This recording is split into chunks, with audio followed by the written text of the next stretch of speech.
5장 다 함께 찬양합니다. 85장입니다.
고린도전서 3장 18절로 23절 말씀입니다.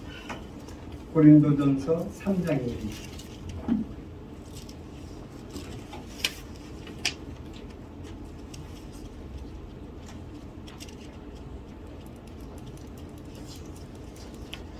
고린도전서 3장 18절부터 23절 말씀입니다. 찾으셨으면 함께 한 목소리로 합독합니다. 아무도 자신을 속이지 말라. 너희 중에 누구든지 이 세상에서 지혜 있는 줄로 생각하거든 어리석은 자가 되라. 그리하여야 지혜로운 자가 되리라. 이 세상 지혜는 하나님께 어리석은 것이니 기록된 바 하나님은 지혜 있는 자들로 하여금 자기 꾀에 빠지게 시키려 되었고 또 주께서 지혜 있는 자들의 생각을 헛것으로 하신다 하셨느니라. 그런즉 누구든지 사람을 사랑하지 말라. 만물이 다 너희 것이니라. 바울이나 바울로나 대화나 세계나 생명이나 사망이나 지금 것이나 장래 것이나 다 너희 것이요 너희는 그리스도의 것이요 그리스도는 하나님의 것이니라. 아멘. 주님의 말씀에 의존하여 수고하고 무거운 짐진 자들아 다 내게로 오라. 내가 너희를 쉬게 하리라. 주의 말씀에 의지하여 몸된 전에 올라온 사랑하는 성도들에게 평안의 은총과 기름진 축복을 부어주심으로 매일 감사의 고백으로 하나님께 영광 돌리는 예인의 권속들이 되시기를 주님의 이름으로 간절히 축원합니다. 헬라의 철학자 플라톤은 지혜에 대하여 논하며 지혜는 네 가지의 구성 요소로 그렇게 이루어졌다 말하고 있는 것을 보게 됩니다. 첫째는 모든 일을 올바르게 하는 정직함이 있어야 하고, 두 번째로는 대중 앞에서나 개인적으로 공평해야 하고, 세 번째로는 악한 자들의 위협이나 협박 속에서도 당당하게 대처하는 불굴의 용기가 필요하다고 말하고 있습니다. 그리고 네 번째로는 자기 욕망을 억제하는 절제성이 있어야 한다. 그렇게 우리에게 가르쳐주고 있습니다. 하루 이틀의 일이 아닙니다만 참으로 우리는 어리석은 사람들을 쉽게 찾아볼 수 있습니다. 권력도 있고 명예도 있고 물질도 있어서 지혜로운 사람이 아닌가 그렇게 생각하고 있지만 참으로 어리석은 사람들을 쉽게 찾아보게 된다는 것입니다. 자기 딴에는 자기가 이 세상에서 제일 지혜로운 사람으로 그렇게 인식하며 살아가고 있습니다. 또한 자기가 이 세상에서 가장 똑똑하고 모든 일들을 올바로 처신한다고 그렇게 생각하며 살았습니다. 그리고 많은 사람들이 그를 추종하고 또한 그를 존경하며 그의 모든 그 성실함에 모두가 공감대를 이루며 그렇게 인정했습니다. 그러나 정작 이제 와서 생각해보니 그것이 아니었습니다. 형편없이 어리석은 사람이었다는 것입니다. 지금껏 지혜롭고 슬기롭고 또한 현명한 삶을 살았다고 그렇게 자부했지만 나의 과거를 한번 되돌아보니 실수도 많았고 현명하지도 못했고 또한 바르게 처신도 못했으며 그렇게 어영부영 살아왔던 것이 다 그 과거에 노출되게 되는 것입니다. 그래서 나를 원망하는 사람도 많이 나타나게 되고 나를 적대시하는 사람도 많이 나타나게 되고 나를 미워하는 사람도 많이 있게 된 것입니다. 그리고 그것이 내 인생의 꼬리표가 됩니다. 그래서 내 인생의 역사를 돌아보고 내 인생의 모든 뒤안길을 돌아보니 참으로 어리석은 삶을 살아왔다고 그렇게 판단해버리고 마는 것입니다. 욕심이 많은 사람, 그리고 그 인색하고 냉정한 사람이라 그렇게 판단하는 사람들이 수없이 많이 있었다는 것입니다. 그동안 열심히 살아온 것 같았었는데 참으로 그런 인생의 꼬리표가 붙다 보니 내 삶이 허무한 삶이 아닌가? 내 인생을 헛되이 살아온 것이 아닌가? 그것이 바로 세상의 지혜로 살아온 그런 사람들의 삶의 모습인 것입니다. 그러므로 여러분, 우리는 이제 이 세상의 지혜를 버려야 합니다. 위로부터 내려오는 하나님의 지혜로 살아가는 하나님의 권속들이 되어야 합니다. 비록 부자가 못 된다 할지라도 지혜로운 사람이 되어야 하고 권세를 누리지 못한다 할지라도 지혜를 알고 지혜를 추종하는 그러한 주의 백성들이 되어야 하고 명예가 없다 할지라도 지향적인 그러한 사람으로 이 세상을 살아가야 한다는 것입니다. 위로부터 내려오는 지혜, 위로부터 내려오는 하나님의 지혜, 그렇게 하나님의 지혜를 받음으로 말미암아 이 세상에 살아갈 때 많은 사람들로부터 존경받고 하나님으로부터 인정받는 예인의 모든 성도들이 되시기를 주님의 이름으로 간절히 축원합니다. 서두에도 말씀드린 바와 같이 헬라의 철학자 플라톤은 여러분 2300년 전 그 옛날에 지혜가 무엇인가, 지혜에 대하여 우리에게 가르쳐 주었습니다. 지혜로우면 정직해라, 공평해라, 그리고 용기 있는 사람이 되고 절제하라, 그렇게 가르쳐주고 있는 것을 볼 수 있습니다. 우리는 눈부신 과학 시대에 살아가고 있습니다. 참으로 2300년 전에 비한다면 그 사람들이 상상할 수 없는 그런 세상 속에 우리가 살아가고 있는 것입니다. 여러분 100년 전의 삶과 그리고 지금 이 시대의 삶을 한번 비교해 보십시오. 눈부신 발전입니다. 100년 전의 사람들이 상상도 못할 그런 세상 속에 우리가 살아가고 있습니다. 하물며 2300년 전 그 많은 그런 사람들이 살았던 그 시대 속에 그 시대에 살았던 그 사람들이 상상도 못할 삶을 우리는 지금 이 시대에 살아가고 있는 것입니다. 그렇게 살면서 여러분 2300년 전 그 사람들보다 미련해서야 되겠습니까? 지혜롭지 못해서야 되겠습니까?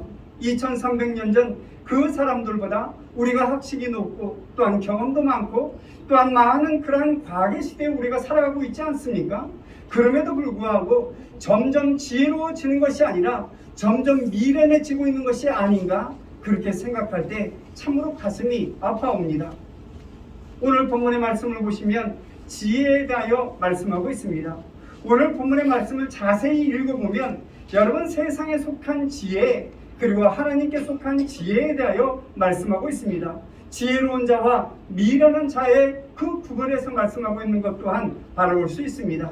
이 세상의 지혜와 지혜 아닌 것이 있고 또한 지혜로운 사람이 될 수도 있고 또한 어리석은 사람이 될 수도 있음을 오늘 본문에서 우리에게 말씀해 주고 있습니다. 이 세상의 지혜를 다 모아두었다고 하는 탈무드에 보면 이런 말씀이 기록되어져 있습니다. 가장 지혜로운 사람은 무엇이든 어떤 것으로부터 배우는 사람이다, 이렇게 말하고 있는 것을 볼 수 있습니다. 여러분, 지혜라는 것은 적자가 없습니다. 지혜에는 손해가 없습니다. 비록 돈을 잃어버릴 수도 있다 할지라도 지혜는 잃어버리지 않는 것입니다. 비록 사업에 실패했다 할지라도 그 실패한 이유로 인하여 수많은 경험을 쌓게 하고, 또한 내 몸이 병들어 있을지라도 그 병들지 않았을 때 깊이 생각지 못했던 것들, 그 모든 것들을 다시 한번 깊이 생각할 수 있는 그런 시간을 갖게 된 것입니다. 그렇듯 모든 일들을 지혜의 차원에서 생각해 본다면 여러분, 배우는 것이므로, 언제나 배우는 것이므로 적자가 없는 것입니다. 또한 그것을 아는 사람, 그것을 알고 실천하는 사람이 바로 지혜로운 사람임을 말씀하고 있습니다. 여러분, 세상에서 가장 강한 사람이 과연 어떤 사람이라고 생각하고 있습니까? 세상에서 가장 강한 사람이 누구라고 생각하고 있습니까? 세상에서 가장 강한 사람은 여러분, 자기 자신을 이기는 사람입니다. 자기의 욕망과 자기의 욕심과 그 교만과 그 게으름을 이기며 살아가는 사람이 가장 강한 사람입니다. 또한 이 세상에서 가장 큰 부자는 자기의 처신과 자기의 분수를 만족하게 여기는 사람입니다. 그 삶과 그 처지에 내가 항상 만족하며 살아가고 늘 나는 부유한 사람이고 나는 행복한 사람이라 그렇게 생각하며 살아가는 사람이 가장 부자인 것입니다. 풍요롭고 넉넉한 삶을 살아가면서도 참으로 부족한 것 그 한 가지 때문에 불평하고 원망하며 나는 가진 것이 너무나도 없어 이렇게 살아간다면 그는 일평생 가난한 삶을 살아갈 수밖에 없는 것입니다. 사도 야고보는 그의 서신 야고보서 3장 14절에서 17절에 이렇게 말씀하고 있습니다. 그러나 너희 마음속에 독한 시기와 다툼이 있으면 자랑하지 말라. 진리를 거슬러 거짓말하지 말라. 이러한 지혜는 위로부터 내려온 것이 아니요 땅 위의 것이요 정욕의 것이요 귀신의 것이니 시기와 다툼이 있는 곳에는 혼란과 모든 악한 일이 있습니다. 오직 위로부터 난 지혜는 첫째 성결하고 다음에 화평하고 간용하고 양선하며 긍휼과 선한 열매가 가득하고 편견과 거짓이 없나니 이렇게 말씀하고 있는 것을 볼 수 있습니다. 다시 말씀드린다면 이 세상의 지혜와 하늘로부터 내려오는 그 지혜를 비교해 볼 때 이 세상의 지혜는 땅의 것이요 정욕의 것이요 또한 귀신의 것이라 그렇게 말씀하고 있는 것입니다. 이 세상의 지혜가 바로 세상적인 것이고 또한 마귀적인 것이라고 말씀하고 있는 것입니다. 그런 면에서 생각해 볼 때 이 세상의 지혜는 지혜라 말할 수가 없는 것입니다. 이 세상의 지혜는 거짓된 그러한 포장으로 그 지혜로 포장하고 있고 위선된 지혜로 그 지혜를 포장하고 있는 것입니다. 참된 지혜가 아니라는 것입니다. 세상의 지혜라는 것은 언제나 세상 지향적인 것을 의미합니다. 그리고 그 세상 지향적인 지혜는 언제나 땅에 머무르게 되는 것입니다. 땅에 머무르는 그 지혜는 순간과 쾌락에 위주하고 그 쾌락을 추구하게 되는 것입니다. 그리고 그것은 정욕에서 발현되는 것을 보게 됩니다. 인간의 욕망에 그 뿌리가 있는 것입니다. 걷잡을 수 없는 욕망, 그 욕망의 뿌리에 바로 이 거짓된 지혜가 있게 된다는 것입니다. 그러므로 거기서 비롯된 지혜는 언제나 한결같이 세상적인 그 지혜에 속하게 되는 것입니다. 그래서 자기를 자랑하게 되고 자기를 과시하게 되고 이 세상에 살아가지만 사실은 여러분 어리석음을 쌓으며 살아가는 사람이라 말할 수 있게 되는 것입니다. 또한 세상의 지혜는 항상 거짓말을 동반합니다. 늘 거짓이 그 옆에 붙어 있게 되는 것입니다. 그래서 마침내는 자기도 자기 그 속에 속아서 살아가게 되는 것입니다. 모든 것을 알고 있다고 말하면서 아무것도 모르는 사람이 되고 똑똑하다고 그렇게 말하면서도 보면 어리석은 사람으로 살아가게 되는 것입니다. 그것이 바로 세상의 지혜입니다. 그래서 이 세상의 지혜는 사람을 점점 더 어리석게 만들고 사람을 점점 더 바보스럽게 만드는 것이 바로 세상의 지혜입니다. 성경을 보시면 이 세상의 지혜에 대하여 대표적인 인물이 있습니다. 아담입니다. 아담이 하나님 앞에 범죄한 후 마귀적인 그러한 지혜가 발동합니다. 세상적인 지혜로 발동하고 있는 것을 보게 됩니다. 아담이 하나님 앞에 범죄한 후에 제일 먼저 한 그 반응이 무엇입니까? 숲속에 숨어 버리는 것입니다. 세상의 지혜로 하나님을 피해보려고 하는 것입니다. 여러분, 하나님을 피하여 숨을 수가 있는 것입니까? 도대체 어디로 피할 수 있다고 생각하고 있습니까? 우리가 지하 깊은 곳에 숨으면 하나님이 그곳에 없다고 생각하십니까? 깊은 동굴에 숨어버리면 하나님이 없다고 생각하십니까? 내가 살고 있는 이곳이 아닌 타국으로 가서 깊은 곳에 숨어 있다면 하나님께서 우리를 찾지 못하신다고 생각하고 있습니까? 하나님은 언제나 어디서나 우리와 함께 계시다는 사실을 잊지 말아야 될 것입니다. 그런데 아담은 피할 수 없다는 사실을 알면서도 세상적인 지혜를 발동하여 하나님을 피하려고 몸부림쳤던 것을 보게 됩니다. 하나님의 임재 의식 없이 살아가는 이 모든 사람들이 바로 이와 같은 사람이라 말할 수 있을 것입니다. 그러나 하나님은 무소무제의 하나님이십니다. 언제나 어디서나 계신 하나님이십니다. 안 계신 곳이 없는 그런 하나님이십니다. 그러므로 어느 곳에서나 하나님께서 나를 지켜보고 있다는 그 신전 의식 속에 살아가는 사람이 바로 지혜로운 자라 그렇게 말할 수 있을 것입니다. 또한 아담은 무화과나무 잎을 엮어서 자신의 하체를 가렸던 것을 보게 됩니다. 인간적인 지혜입니다. 참으로 그 무화과나무 잎을 엮어서 그 하체를 가렸을 때 해가 떠오르게 되면, 그리고 시간이 지나게 되면 그 이파리는 말라버리게 되는 것입니다. 그것이 바로 인간의 지혜입니다. 얼마나 어리석은 지혜입니까? 뿐만 아니라 하나님께서 내가 왜 그것을 따먹었느냐 그렇게 물었을 때 아담이 뭐라고 대답합니까? 하나님께서 나에게 주신 저 여자 때문에 내가 그 열매를 먹게 되었나이다, 이렇게 변명하고 있는 것을 볼 수 있습니다. 얼마나 한심한 답변입니까? 하나님께서 아담에게 하와를 처음으로 데려왔을 때 그가 얼마나 감격하며 하나님 앞에 감사의 고백을 드렸습니까? 이는 내 뼈 중에 뼈요, 이는 내 살 중에 살이다, 그렇게 고백했던 아담이 아니었습니까? 그런데 이제 와서 아내를 원망합니다. 그 모든 책임을 내가 다 지고 그 모든 책임을 내가 다 지며 하나님 앞에 회개해야 할 아담임에도 불구하고 모든 것을 아내에게 모두 떠맡기는 것을 볼 수 있습니다. 그 책임을 아내에게 전가합니다. 그러면 자기는 무엇입니까? 나라는 존재는 과연 어디에 있는 것입니까?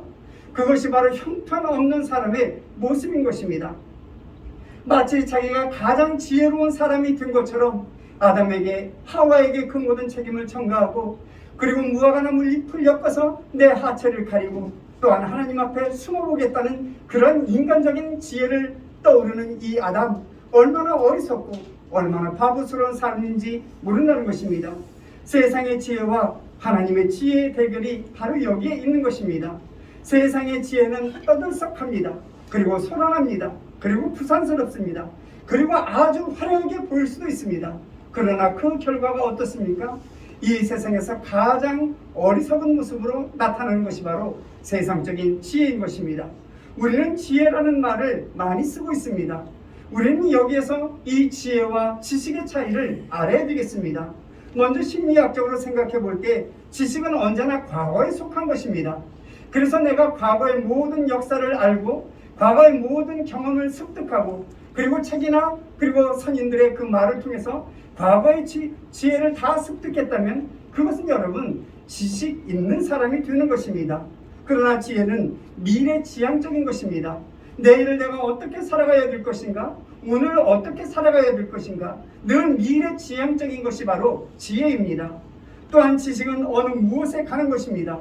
이것저것을 알고 있는 것이 바로 지식입니다. 그러나 지혜는 그렇지 않습니다. 내가 어떻게 살아야 할 것인가, 그것을 먼저 생각하는 것이 바로 지혜입니다. 또한 지식은 분석적이고 부분적인 것입니다. 그래서 이것도 알고 저것도 알고 이렇게 분석도 하고 저렇게 분석도 합니다.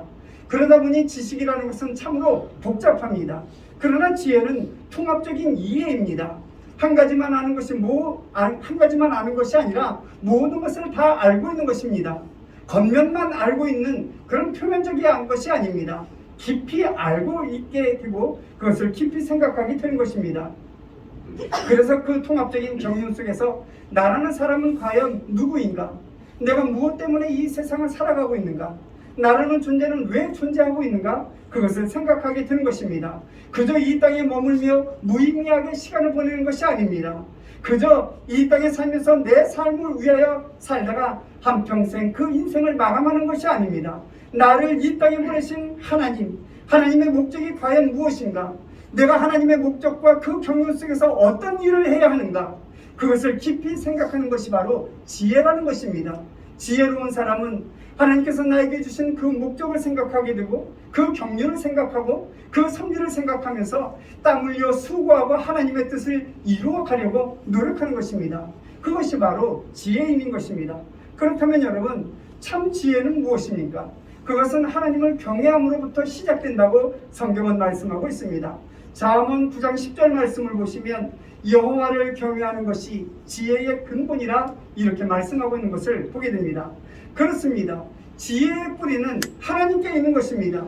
하나님은 하나님의 지혜의 하나님이시고 또한 성령은 지혜의 영입니다. 지혜의 뿌리가 하나님을 향한 믿음에 있다는 사실을 잊지 말아야 될 것입니다.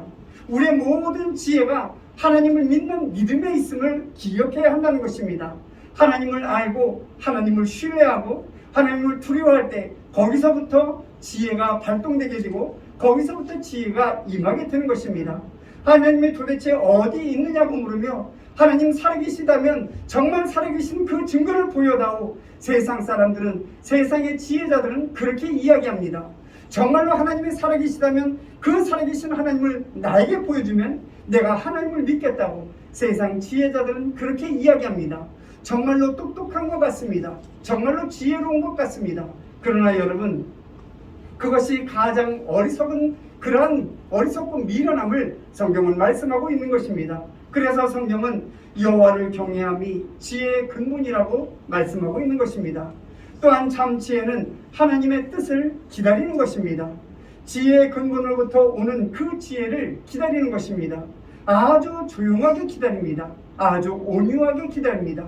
믿음으로 그 기다림 속에 하나님께서 내 심령에 좌정하시고 그리고 지혜가 내 심령 안에 좌정하게 되는 것입니다. 여러분, 혹이라도 순종을 지혜라고 생각해 보신 적이 있습니까? 때때로 남에게 순종하는 그 사람들을 보면 참으로 어리석은 사람처럼 보여지게 됩니다. 참으로 미련한 사람처럼 보여지게 됩니다.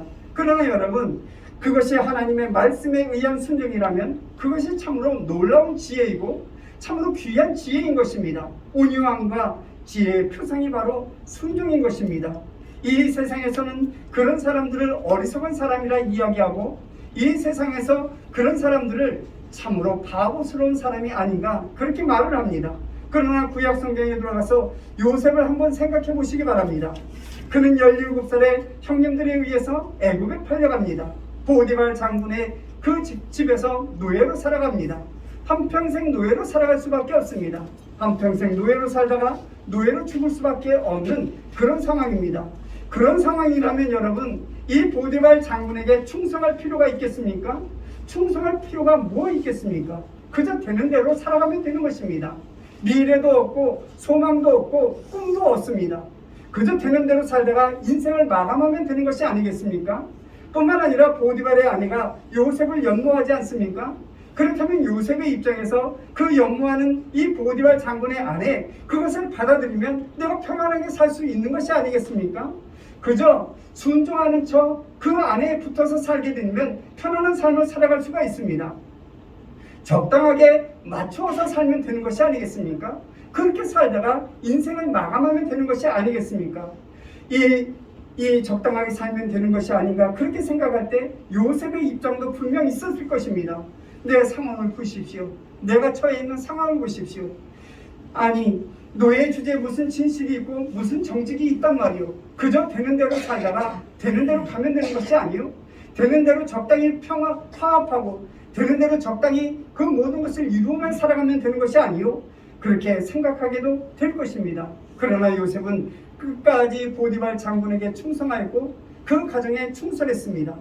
또한 흔들림 없이 하나님을 신뢰하였고 하나님의 약속을 신뢰하며 그 약속을 믿고 하나님께 순종했던 것을 볼 수 있습니다. 여러분, 어디 그뿐입니까? 요셉이 누명을 쓰고 감옥에 들어갑니다. 이제는 감옥에서 그 생을 마감하는 그런 순간에 이르게 된 것입니다. 그런 상황에서 무슨 진실이 필요하겠습니까?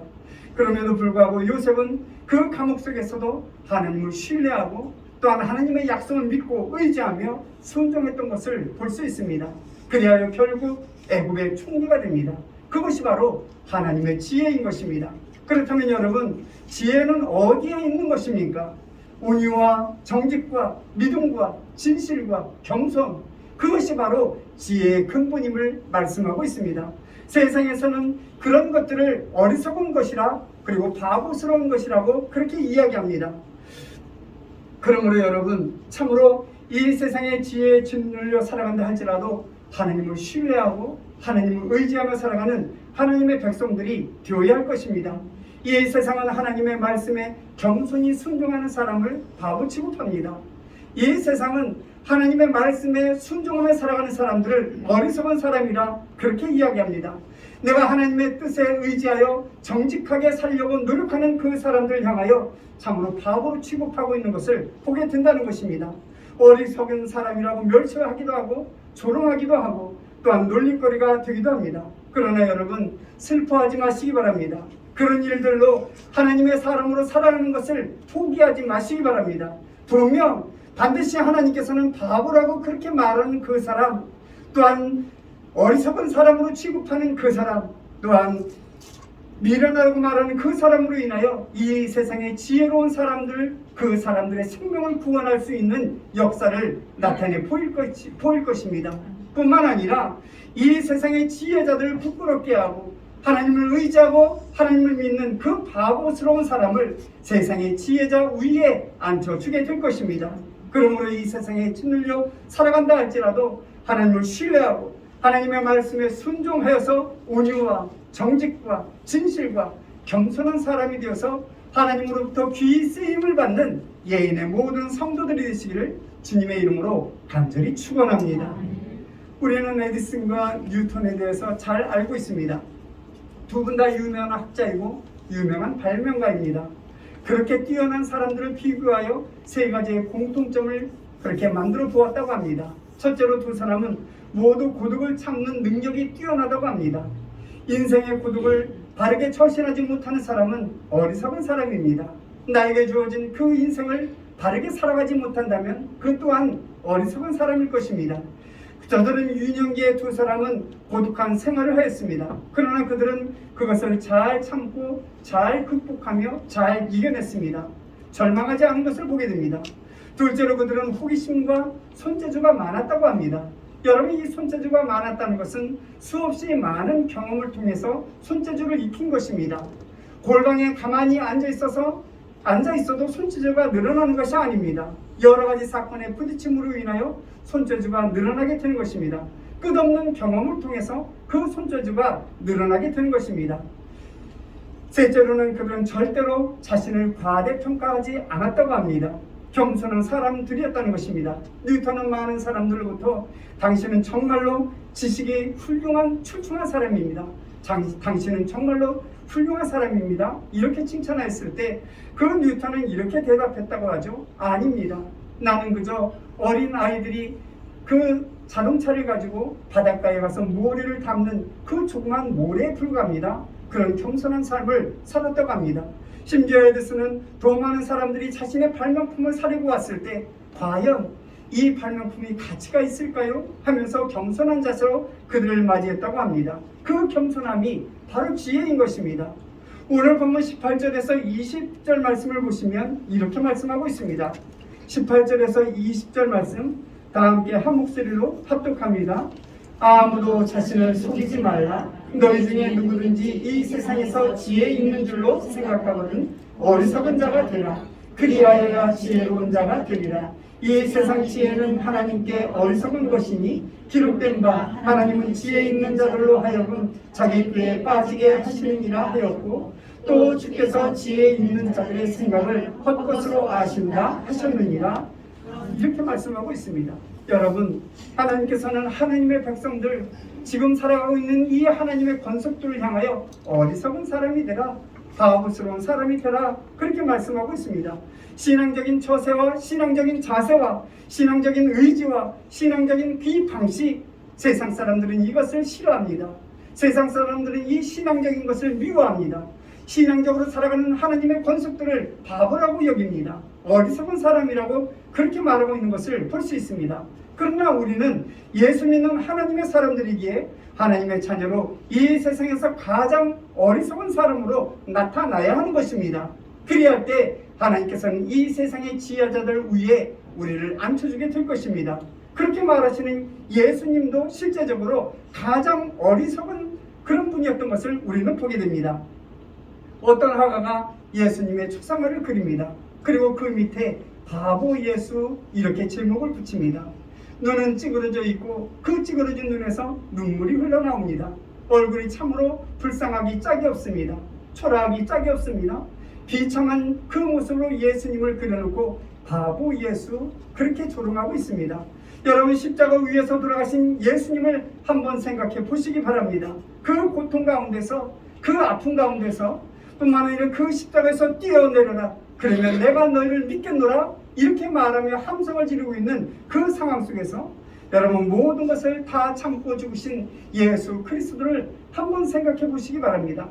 빌라도의 법정에 서서 그 많은 조롱과 비난을 그대로 참고 견디신 예수님을 한번 생각해 보시기 바랍니다. 얼마나 어리석은 것입니까? 얼마나 바보스럽습니까? 한마디 변명도 하지 않았습니다. 한마디 말도 하지 아니하고 그 모든 오명을 다 뒤집어 쓰지 않았습니까? 그러나 그것이 지혜의 길이었습니다. 그것이 생명의 길이었습니다. 그러므로 말미암아, 이 지혜로 말미암아 세상에 그 지혜자들을 구원하는 구원의 역사가 나타나게 된 것입니다. 참으로 이 십자가는 하나님의 능력이고 하나님의 지혜였던 것을 보게 됩니다. 여러분, 오늘 본문은 우리를 향하여 어리석은 사람이 되라고 말씀하고 있습니다. 세상의 지혜자들에 비한다면 너희는 어리석은 자가 되라. 세상의 지혜자가 비하게 된다면 너희는 바보스러운 사람이라고, 그런 칭함을 받는 사람이 되라고 오늘 본문은 말씀하고 있습니다. 그것이 그 많은 사람들의 생명을 구원하게 되고 그 어리석은 지혜자들을 구원할 수 있는 길이라고 말씀하고 있습니다. 그 어리석음이 이 세상에 대하여 어리석은 것 같지만 그것이 참 지혜이고 하나님의 지혜라고 말씀하고 있는 것입니다. 하나님께서 주시는 그 지혜가 있어야만 하나님의 일을 할 수 있고, 하나님께서 주시는 그 지혜가 있어야만 이 세상의 지혜자라고 말하는 그 사람들을 구원할 수 있고 이 구원의 역사를 이룰 수 있다고 말씀하고 있는 것입니다. 그러므로 예인에 속한 모든 성도들은 이 세상의 지혜를 버리고 하나님의 권능과 하나님의 능력과 하나님의 지혜를 받아 누리는 주의 백성들이 되시기를 주님의 이름으로 간절히 축원합니다.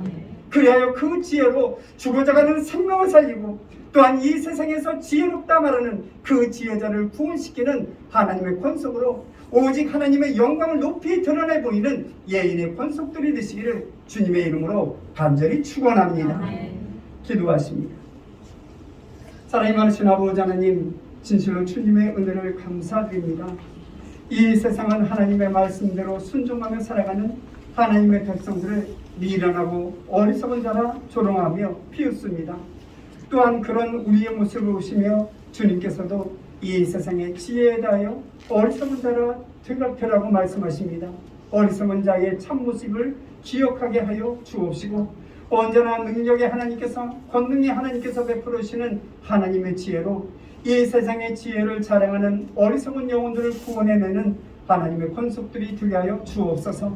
우리의 미련함이 생명으로 나타나게 하여 주옵소서. 또한 우리의 미련함이 하나님의 영광으로만 나타나게 하여 주옵소서.